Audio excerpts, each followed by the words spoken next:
Astronomer CEO Andy Byron made news after a Coldplay concert kiss cam seen around the world caught him with his HR chief, triggering memes, a CEO exit, and fierce debate over whether scandals this massive can be survived. Ben, is Andy Byron's career and life over? It is 100% recoverable for him, and actually for Astronomer. The only thing more viral than this scandal is a great comeback story. And I want to just run the numbers through you on this. I ran the numbers. So on TikTok, 175 million plays of Coldplay Gate. Twitter, I think 500,000 more. Instagram, Facebook, 60 million. YouTube, 8 million plus. It's growing. So it's over 250 million impressions. And just to give you an idea, now it's of course negative news, but 250 million impressions with the kind of engagement, discussion. It's on the evening news. It's on our podcast. Typically, advertising marketing, that's a $40 CPM. That's how much it costs. So that's about $10 million in earned media value if you had to buy this exposure. This past year, typical Super Bowl ad, $7 million, $8 million if you wanted one of the premium spots. So the media exposure of this is worth more than a Super Bowl ad if you had to buy it. Now, you're saying it's negative news. This isn't good. He looks really bad. That's true, but here's a few names for you. What if we said Kim Kardashian or Robert Downey Jr. or Monica Lewinsky even? These are all people who had really bad negative events, but we haven't heard from the person. We haven't heard from his wife. We haven't heard from the HR chief.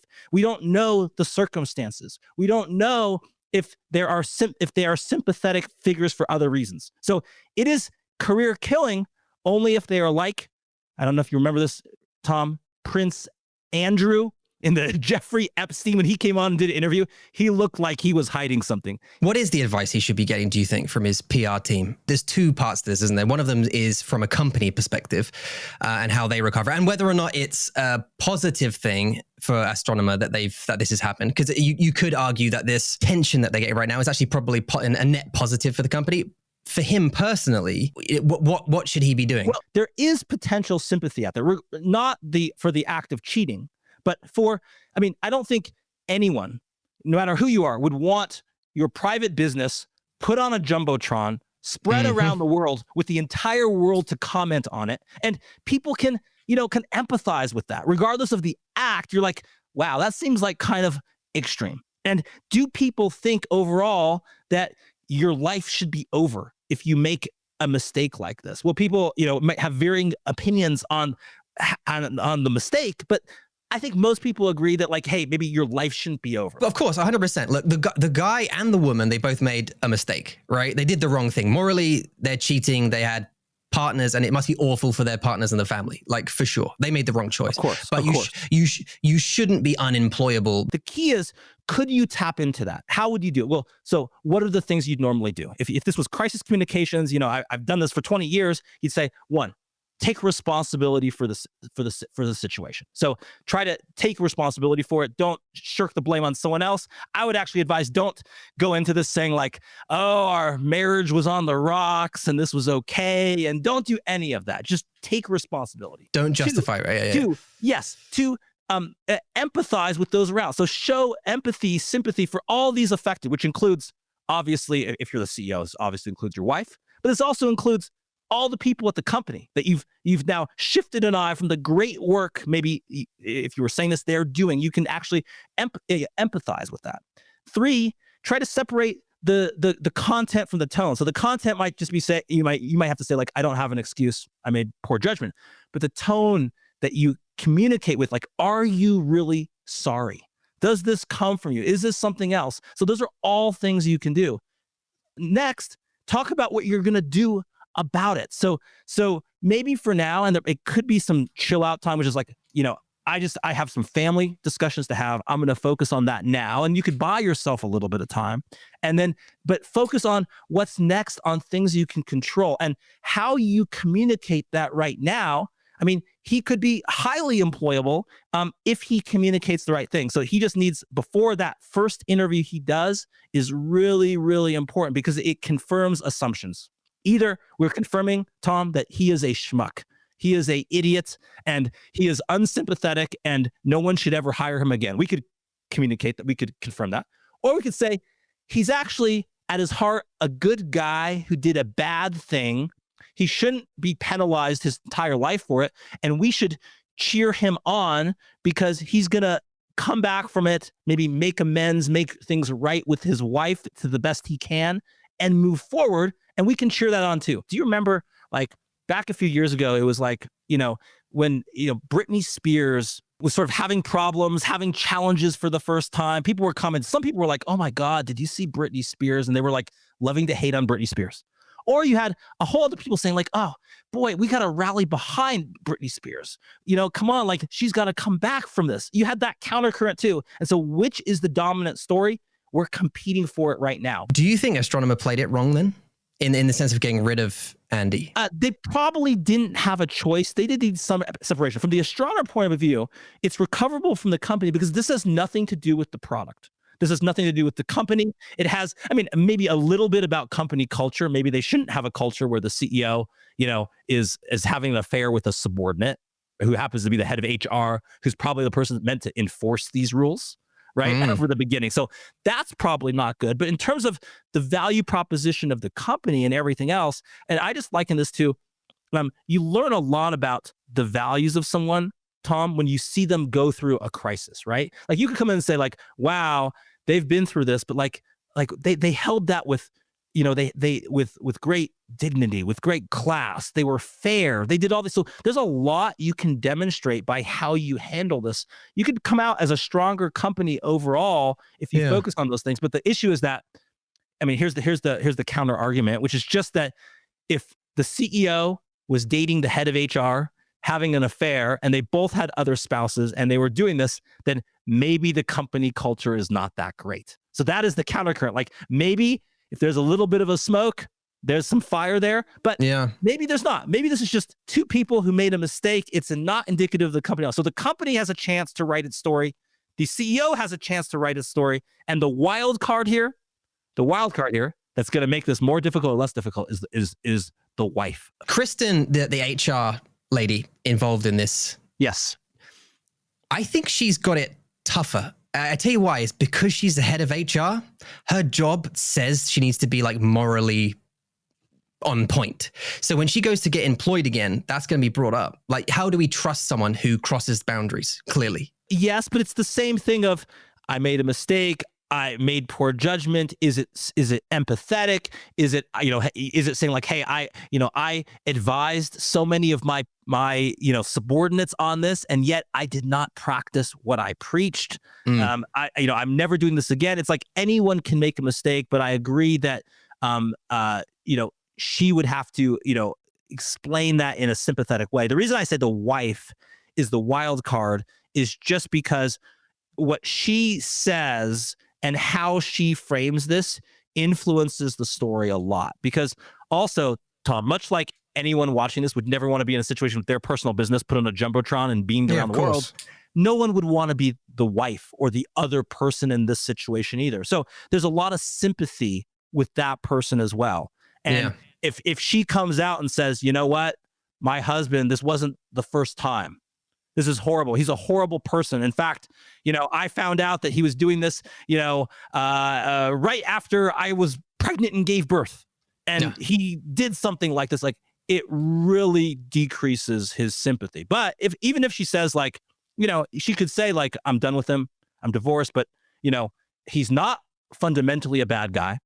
I think he made a horrible, I should even say I'll never forgive him for this, but he's a good father to our kids.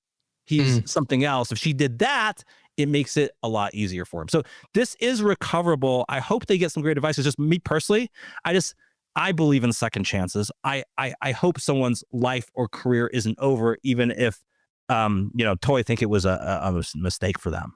What do you think about meme jacking? So like what I mean by that is Tesla, Netflix, Oasis, a bunch of different brands have jumped on this and they're memeing the hell out of it for attention. Do you think they should do that? I think there's a little bit of like, don't profit from someone's misfortune, but there's a lot of, it's pretty funny.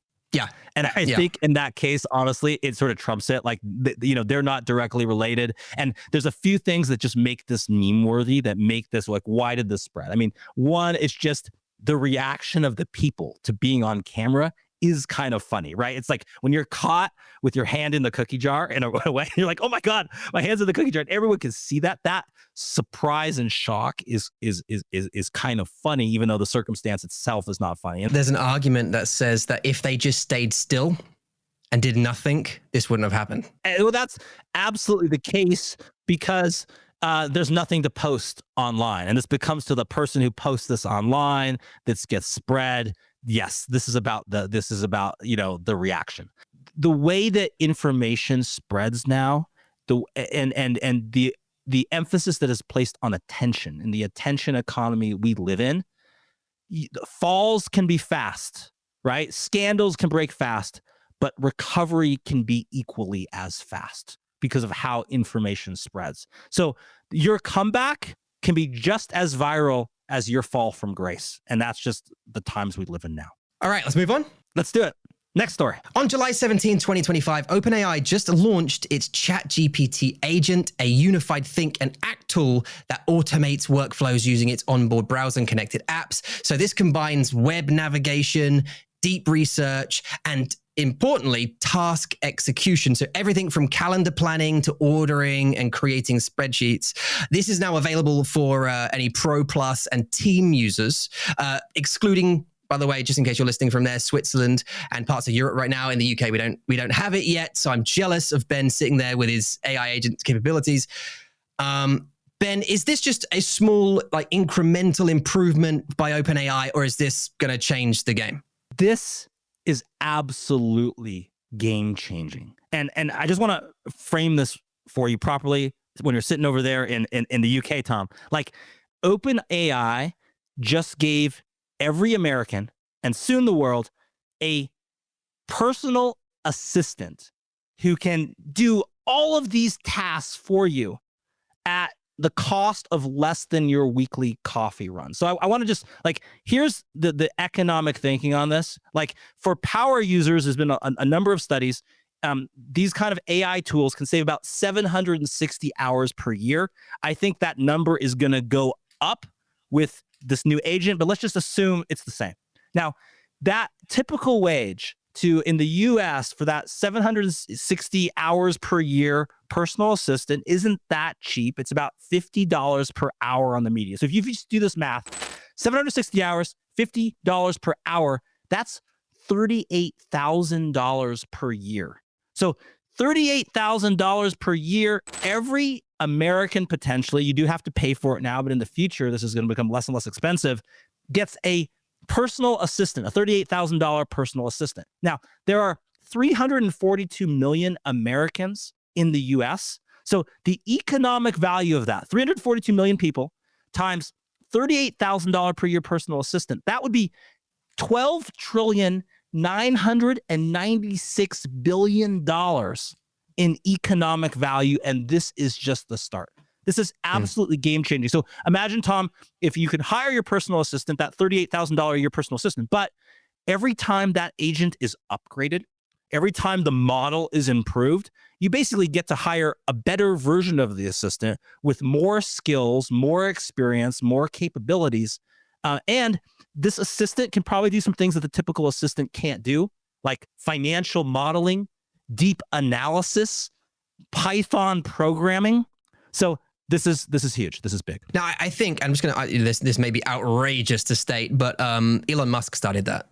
I don't mean OpenAI. I mean the fact that when I first looked at Tesla, and one of the reasons I was an investor was because it's a car that can upgrade itself. Absolutely. So you're not stuck with the like, it's hot for a minute and then it goes away. So you're saying that is significant. Yeah, that it can keep. Now let's talk about trust briefly, because I know with new products, obviously there's always obviously a big trust deficit, but would you trust an AI to sort of run your schedule and plan your holiday, buy your groceries or whatever, even handling like raise negotiations? Would you trust? What I do know is they have supposedly a few guardrails in this to say it can't buy stuff for you without approval. It can't send emails or take actions without approval. So we're not there yet. I would liken it to the amount of trust and just say like Tom, would you trust a, I don't know, relative, let's say, family member, cousin, parent, something else? Would you trust them to just do all those things for you? Would you trust them to book your tickets, buy your thing? Yes or no? Some relatives, yes. Some relatives, no. What would you say?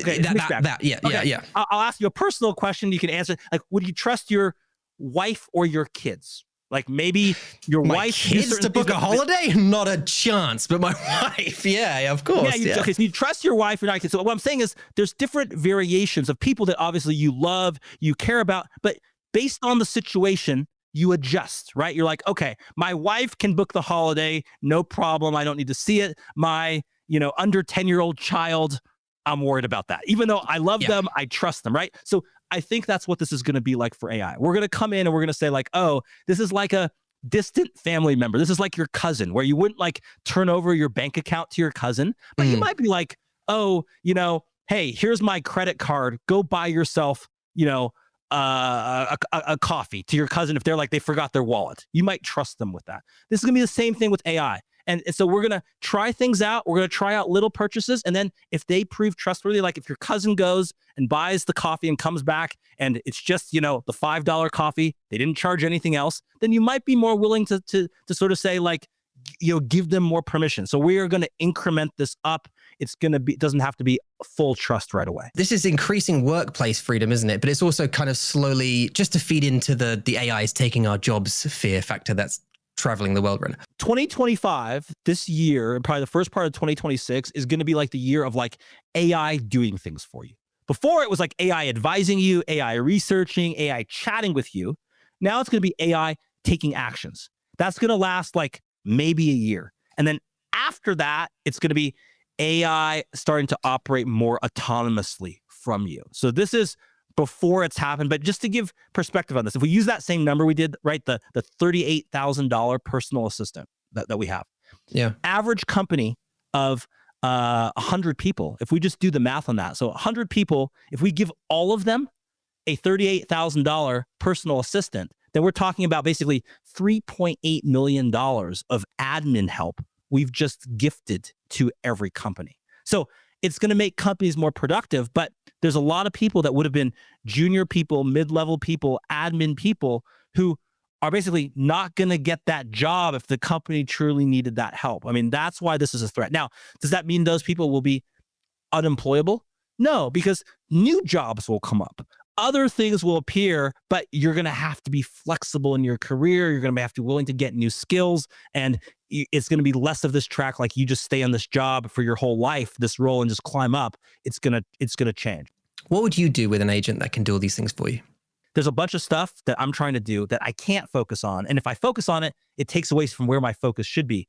I would love to see these agents help you do those other things so that you can put first things first in your work, in your life. It's about focus. I think, if it can handle the things that distract your focus, you can focus on what counts, and it's a huge productivity gain. Okay, on to the next story. CBS announced this week that The Late Show with Stephen Colbert ends in May 2026, putting a spotlight on the new economics of reaching mass audiences and challenging the supremacy of celebrity TV hosts. Some say it's the death of networks' late-night relevance in a streaming world.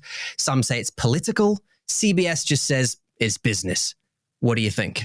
Stephen Colbert didn't just get canceled. He got downsized for cheaper workers. And just to understand how CBS looks at this from a mathematics point of view. So reportedly, it cost about $40 million to run that show. It had an average audience of about 10 million people per month, which means about 120 million people in a year. So if you run the numbers through, the CPM, which is what's used in the industry to price ads and exposure, is about $333 per 1,000 people is what it costs to run Stephen Colbert's show. Now, you may say, is that a lot? Is that a little?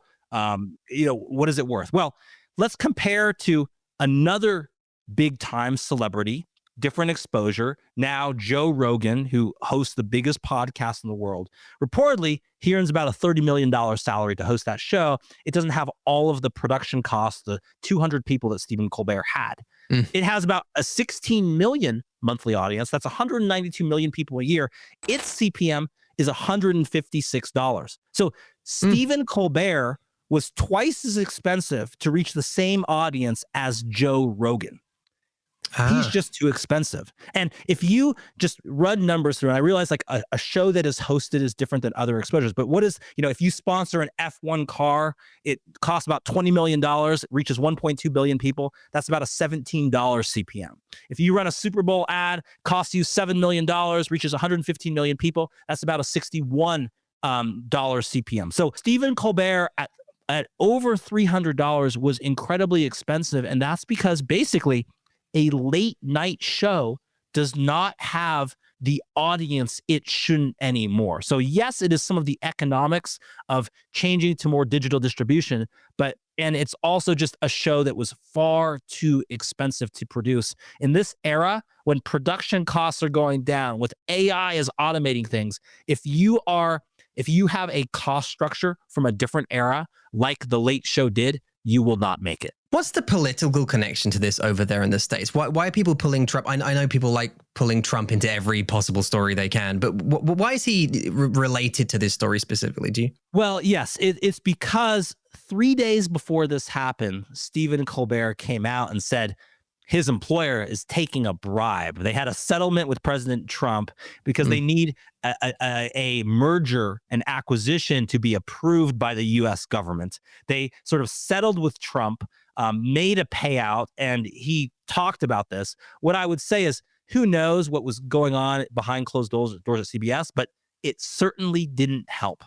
The economics were already not working out, and if you're gonna sort of criticize your employer in a very headline-making way, that probably doesn't help. Now, what's the mitigating factor?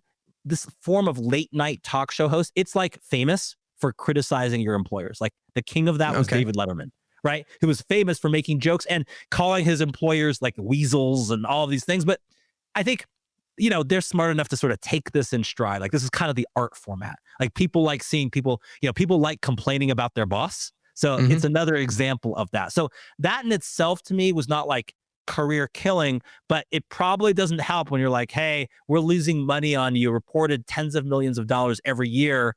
You just criticized us. We're losing money every episode. Maybe we don't need you. I think that change, obviously we all know, unless you're in denial. Obviously the major networks already know this, but YouTube is the biggest TV network in the world now. It has been probably for a little while. Do you think we're witnessing the death of mainstream media? Maybe mainstream media is no longer mainstream media. Mainstream media, Tom, is like what you see on TikTok and YouTube Shorts and what is spreading across the blogosphere. That is mainstream media. Do you think there's going to be a domino effect with this? Do you think Jimmy Fallon is next, or is it John Oliver or whoever the other, James Corden, all these guys? Do you think they're next? I think it's going to be determined by basically mainstream media now is digital in its nature of distribution.